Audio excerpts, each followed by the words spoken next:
Hello everyone, চলে এসেছি নতুন একটা ইউটিউব শর্টস নিয়ে। আজকে আমি তোমাদেরকে বানিয়ে দেখাচ্ছি একটি ছোট্ট 7 থেকে 8 ইঞ্চের মধ্যে একটি গণেশ আইডল।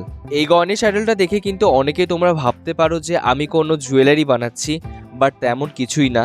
এর পেছনে কিন্তু বেশ সুন্দর একটা হোম ডেকোরের আইডিয়া রয়েছে। আজকে তো শুধু আমি তোমাদের সাথে এই গণেশ আইডলের মেকিং ভিডিওটা শেয়ার করছি, নেক্সট পার্টে এটি কালার করে দেখাবো। এখানে গণেশ আইডলটা বানানোর জন্য কিন্তু আমি মোল্ডেড ক্লে ইউজ করেছি, আর চেষ্টা করেছি যতটা সম্ভব তোমাদের সঙ্গে ক্লিয়ার করে শেয়ার করার, যাতে কোনো সময় যদি এমন গণেশ আইডল তোমরাও বানাও তাহলে সহজেই যাতে তোমরা বানাতে পারো। কি করব বলো, ইউটিউব, ইনস্টাগ্রাম আর ফেসবুক আমাদের 60 to 90 সেকেন্ডের সময় দিয়েছে, তার মধ্যে যতটুকু সম্ভব চেষ্টা করি ক্লিয়ার করে শেয়ার করার। এই গণেশ আইডলটা আমি একদম ইজিভাবে বানিয়েছি। আরও অনেক রকমের গণেশ আইডল হয় তোমরা জানো। তোমরা যদি আমার কোনো কাজ রিক্রিয়েট করো তাহলে আমি ভীষণ খুশি হব। আর তোমরা আমাকে ফেসবুক, ইনস্টাগ্রাম আর ইউটিউবে ট্যাগ করতে ভুলো না। দেখা হচ্ছে নতুন একটা ভিডিওতে। বাই।